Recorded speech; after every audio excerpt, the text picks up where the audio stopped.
2 county sheriff's departments. There are agencies from across the country. I was reached out to on the day of the incident from the federal government, cabinet position levels, multiple governors across the country that reached out to me. So the nation has seen this tragedy, and they've been incredibly responsive. And what's all the way down to the local community, the response has been tremendous. It's an active situation, obviously very new. There's a lot of questions that have been yet unanswered, but the folks are here that can do that work, and that work will happen, will last for months in an effort to get the answers that people need for closure, for understanding, and just to make sure that there's a full awareness of what's taking place on this tragic spot in this beautiful community that is so hard to watch. Happy to take questions. Governor, during the tour, what was most striking to you? Well, in the helicopter tour, obviously the fact that where there was a full functioning facility, there's virtually nothing. That this magnitude of the blast was felt 20 and 30 miles away. There's indication from the professionals on the ground that hundreds of miles away there were seismic recordings of this blast. It was a terrific blast, but the magnitude of that it's devastating to see. I actually toured this facility 5 years ago, and with the employees. They had a jobs announcement, they had an expansion, and so we were here 5 years ago, and to fly over it today and see that, very heartbreaking.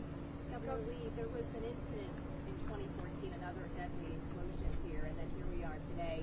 Were you made of any red flags about this company prior to this incident? Well, my understanding is that incident in 2014 was a different company that no longer operated in this facility, so my understanding is that that's completely unrelated to this facility, to this company. Do you want to see changes made again here now after all of this? Because I know there are tons of companies that work here out of this place, and the military as well is relying on things, so where do you have a hand in all of that in decision making? I mean, I think that we always want to make sure that facilities in the state are operating safely, and TOSHA is one of the agencies that's responsible for that. So there will be investigations to see just what happened. I think it's early, right? We don't know what happened. No one knows what could have caused this or why it might have been caused, and that's exactly what's happening here on the ground today, is to get an understanding really of what's happened.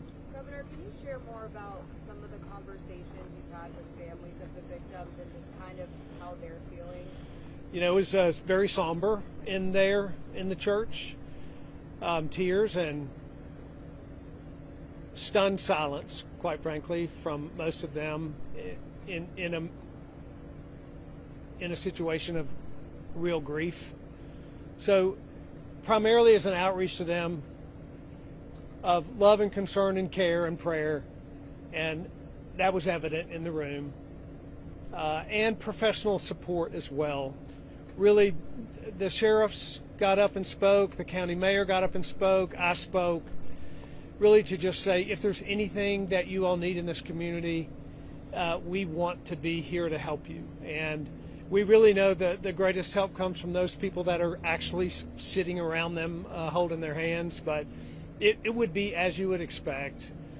Their loved ones were here a couple days ago and they're gone today, and there's a lot of heartache with that. But it was also, as I said, really encouraging to see the outpouring from the community, and I suspect we'll see a lot of healing over the next few months. Governor Lee, this company back in 2019 had multiple TOSHA violations. Multiple employees were victims to different types of chemical exposures. Is this something that TOSHA may be looking into when it comes to, as this investigation furthers on, some sort of accountability that could happen to this company if they were found to be involved? Well, certainly the reports from 2019 are clear, and they're there to they're there as evidence. We know exactly what those reports were, and they're available, so we know what that was about. And I think that was resolved in that same year. There were actions taken and reports made there. So that's what happens in workplace, where there's a workplace incident. They're reported, they're investigated, citations are made or not made. There's a full reporting and accountability of that, and that occurred those 5 years ago. I'm not aware of any other incidents from that point forward, but that'll all be part of this investigation, is just more fully understanding what happened.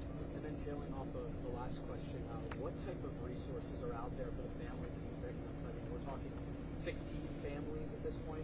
What kind of resources does the state have to offer to them, kind of in their time of need? Well, certainly we're trying to get answers for them. The state medical examiner will be working together with the TBI, the FBI, the ATF, as they're the lead in this investigation. Answers. That's what families will ultimately want to get closure, and that will be provided in time. This is an enormous site that will have to be fully investigated, and that'll happen. But again, there's counseling resources that have already been made available to them, and the community is surrounding them. So I think, as I told the first responders and the agencies that were working in the operations center here, part of the healing that comes for families like this is when they see professional response on the ground that's trying to do the job that's supposed to be done in the aftermath of a tragedy like this. And they're certainly seeing that, so that's the greatest thing that we can do to help them. You said yourself the nation knows about this tragedy. You've heard from cabinet level people. For people all across the country, what can you tell them about this community, all of the neighboring towns and counties? You know, I don't live far from here, and grew up in this region here. Had a farm in this county. These are remarkable people. They're very resilient. They have been through tragedy. As you know, the Waverly floods in Humphreys County just a few years ago, where we had over 24 deaths in a tragic moment, frankly, just a couple of hours. They're not inexperienced with heartache and tragedy here. This community came together in that tragedy in remarkable ways, and have supported one another and recovered in a very strong fashion. It'll happen again here today. I saw it there in the church just a few minutes ago. But nevertheless, the loss is staggering. The losses are staggering. And quite frankly, to know that the world knows, and to know that the nation is focused, is a part of that sense of, you know, someone sees me and someone knows that this has happened to me. I think that's important. It doesn't solve the problem for them. It doesn't bring their loved one back. But to be heard and to be seen is a part of the healing process for every family. Governor, this might be a question for the sheriff, but where exactly does the investigation stand into how this happened? I'll let either one, any of these respond, but I'll just say broadly, there's a vast amount of work being done right now. The ATF will work for months if it takes. As one of the questions I asked them is, how long will this take? And what the response was, as long as it takes. That's how long it will take. We will work until there is no work left to be done, to try and find the answers that need to be found. Right now, there's still a live scene. They're still investigating explosives that may be on the site that need to be detonated, that need to be recovered. So that is happening. At the same time, there's an investigation into trying to identify victims themselves, and then there will be an investigation into the cause of what actually happened. But first, to kind of secure the scene from a live standpoint, and then from a victim standpoint, and then you move to solutions. Anyone want to add to that? Thank you. Thank you, Governor. As the Governor mentioned, it's going to take some time. Last night in the Sheriff's press conference, I stressed patience within the community. Where it goes from here is, of course, we are in day 2 of the National Response Team being on the ground. They are doing their walkthroughs right now, and then they will begin to process the scene. Once they have left, whether it's weeks or months, we do have more work to do on the back end, which is the laboratory work, the origin and cause reports. We want to deliver a methodical and complete report to the community, to the citizens of Humphreys and Hickman County on what happened to their loved ones. So again, I won't speculate even on how long it will take. I'm going to echo the Governor. It will take as long as it takes for us to get the answers that this community deserves. So right now, we're still clearing out hazardous materials. Right now, we are doing day 2 of processing the scene. Yes. And what type of explosive devices were present during the explosion? I won't speak to that at this moment because, again, I do not want to give out information that has not been verified. As I said last night, any information that we give to the community, which includes the nation, Governor, we want to be 100% spot on. So I will not speculate to that. When do you think that we can get a little bit closer? When I say that, I mean even with a long-distance camera, even with some type of drone, we don't physically have to be there, but just to be able to show people what that looks like. And I'm not trying to be disrespectful to the fact that there are, different things that people are going to see there that are not what people should be looking at, especially the family members. I just want an idea of when we can actually visualize this. I will say it will be provided to you at a time that is sufficient. ATF has fabulous public information officers that are working with the sheriff's offices, that are working with even the Tennessee Bureau of Investigation. So that information will be given to the public when it can be. Yes. We're in the middle of a government shutdown right now. What is the impact of that on these federal workers who are here? Are there furloughed agents working the scene right now? What are the other possible impacts of the fact that the government's not funded and you're out there? What we have are dedicated special agents, chemists, intelligence research specialists, public servants participating in this. Just because we are impacting a government shutdown, that does not release any of these dedicated professionals from showing up and again providing answers to this community on what happened to their loved ones. Are they getting paid while they're doing that work? Again, we are dedicated to working out there and we will be there. Again, government shutdown irrelevant. We know that there were some victims who were at the hospitals and they got treated and released. They had minor injuries. How important are these individuals when it comes to finding out what exactly led to this situation? Are they an important part of this investigation for you guys? Everything is important. Those are leads that they provide to us, and Sheriff, I think you can speak to that as well. All information that we can receive is extremely important because it paints the full picture of what happened out there. No one that is standing here right now was there when it happened. So any information that we can receive, whether it's from witness interviews or evidence that we collect, I know the Sheriff had mentioned people who were calling in things that may have debris on their properties. All of that is important. And Are there any lingering public health concerns related to chemicals that were involved in the explosion, or any additional precautions the broader community should be taking at this moment? That is one of the part of the investigation that is minute by minute. They're constantly doing evaluations of the site, and I give you my word that at the moment that we feel that there's any kind of danger to our immediately surrounding area or anywhere else, we're going to push that out and we're going to get you notified so you can help us get that word out as well. As far as the investigation, I never want to put words in ATF's mouth, but again, it's them being on a government shutdown. I can tell you from the folks that I've talked to, it don't matter. I really think that they would be here on their own time if they had to be, because of who we're working for and why we're working and why we're here. I honestly can say that. I've talked to a lot of those folks. I've talked to these guys. They are giving every ounce of the energy that they can. The job that they are doing is very, very, very physically demanding because of the equipment, the gear that they're wearing. And it's right now we're like I said yesterday, we're at a snail's pace. And as long as we're going to do that, we're doing that slow, methodical clearing of this.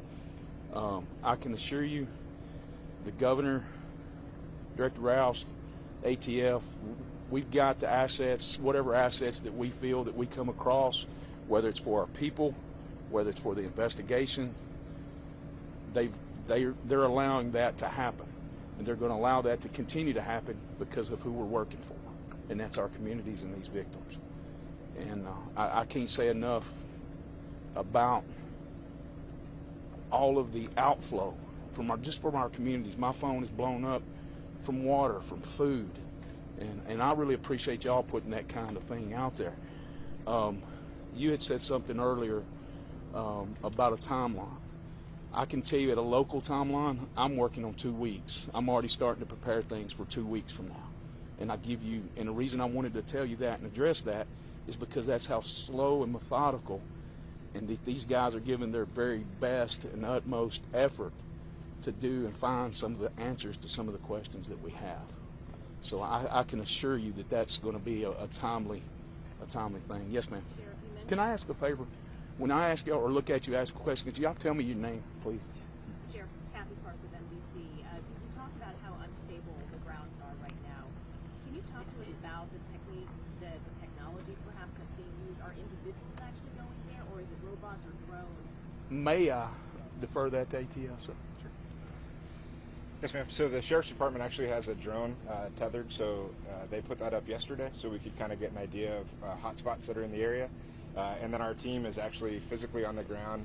Yesterday there was a collaboration of bomb technicians from TBI, from ATF, from FBI, and other surrounding counties. Everybody was here working, and they were going in a very slow and methodical way, one step at a time, to identify if there was explosive material that had been kicked out from the initial blast, and they were working to remove that from the site so we can continue our operations.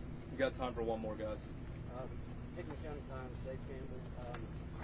Just have a question about, is there any, I know names still might be withheld for a little bit, but is there any kind of sense of how we can understand, how many from each county and which counties they're from are impacted? I've started a GoFundMe, and I'd like to know how to get that too. If you may, would you mind reaching out to Sheriff Kraft and that? Not that we're trying to hide anything. It's the fact that I want to carry that back to the command post and be able to get that information, and us collectively as a group, because of the investigation. I want to make sure that we're not doing anything and that we're all together on that before I speak to that. One thing that I would like to say real quick, forgive me, I'd like to let Director Rouse explain something that is very intriguing, and not intriguing, but very intertwined in this investigation. Yeah, David Rouse, Director, Tennessee Bureau of Investigation. So we are currently, and as a matter of fact, just started the second set of the process of identifying remains. And so the first part was getting standards from family members. And so that we'll be able to do some comparisons with DNA. We're using the newest technology, rapid DNA, here on site. And so as remains are brought to us, we will be testing those to do matches so that we're able to identify individuals and provide those answers to the families waiting for those answers. And so it's a big piece of what our team is doing. We're assisting ATF with interviews right now, and then as was mentioned, we have our technologies here as well, assisting on mapping scenes and working with the explosive team that's on the ground, making sure things are safe.